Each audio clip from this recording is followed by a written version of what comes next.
അടുത്ത ബെല്ലോടുകൂടി നാടകം ആരംഭിക്കുക.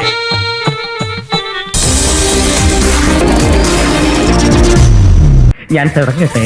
കാണുമ്പോഴേ ആള് ശരിയല്ല എന്നുണ്ടോന്നു. ആരടാ കൂതറ? ആരോ മുട്ടുന്നുണ്ട്. കാലനാണോ?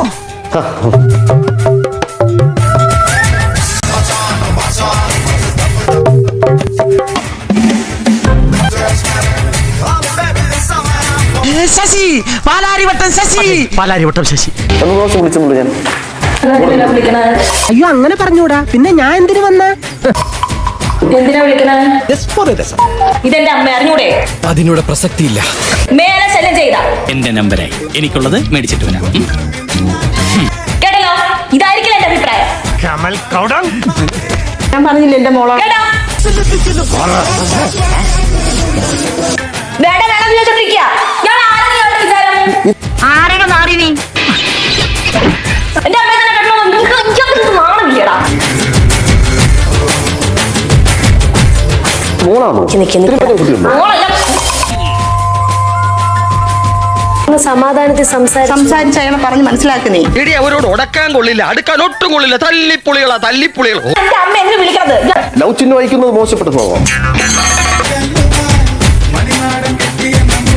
അല്ലേ? എന്തിലേക്ക് അല്ല സരു, ഇത് ആരാണ് ഇത്? ഇവനെ പിടിച്ച് വണ്ടിയിലെടുത്തടാ. ഇവന്റെ എന്തോ ഒരു കിളി പറഞ്ഞിട്ടുണ്ട്. ഇതെന്റെ അമ്മ, ഞാൻ അമ്മയുടെ മോള്. ഇനി വല്ല അഭിപ്രായം ഉണ്ടോ?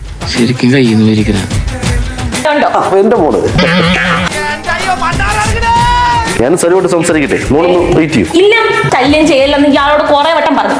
ഇതിങ്ങനെയാണെങ്കിൽ പൊന്നണിയ വെറുതെ നമ്മളെ നീട്ടി വാങ്ങരുത്. ഇടങ്ങേറായിട്ട് വരിക.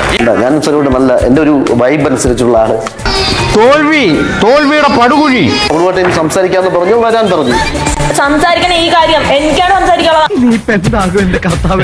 നീ ഇങ്ങനെ ഭാവിയിൽ അച്ഛനെ കുറിച്ച് ഇങ്ങനെയൊക്കെ സംസാരിച്ചാൽ നോക്കിയിരുന്നോ? പറയട്ടെ, ഞാൻ ഇവൻ ഇവിടെ നിന്ന് ജനിക്കേണ്ടവനേ അല്ല. ഇനി നടക്കപ്പോറത് യുദ്ധം.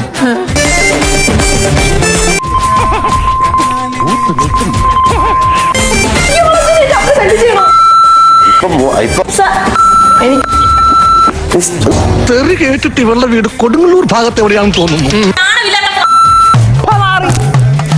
ഞാൻ സരു തന്റെ ഫോൺ വരെ പരാതിക്കാരി പാലിക്കുന്ന ഈ മാന്യത, ഈ അന്തസ് സാക്ഷികളായ നിങ്ങൾക്കും പാലിച്ചാലെന്താ? നീ ചാറ്റിട്ട് വാ, ഞാൻ ജംഗ്ഷനിൽ വെയിറ്റ് ചെയ്യാം. സരു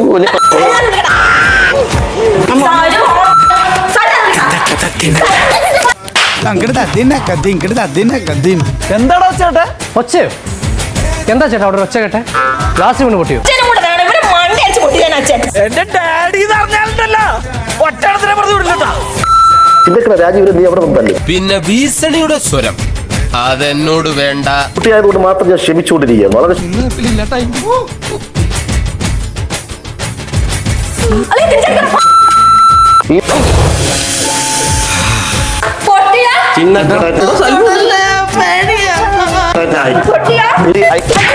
അബദ്ധം പറ്റിയതല്ല. അബദ്ധം പറ്റിയതാണ് എന്ന് പറഞ്ഞാലും അടിയോ? എന്ത് അടിമാലി ഫാമിലിയോ? പുതിയ റിയാലിറ്റി ഷോ എല്ലാരും കൈവച്ചല്ലോ. ഇനി ആർക്കും പരാതിയില്ലല്ലോ. ഒരു കാര്യം, മറ്റേടത്ത് ഐഡിയ ആയിപ്പോയി. അവിടുന്ന് കിട്ടി, ഇവിടുന്ന് കിട്ടി.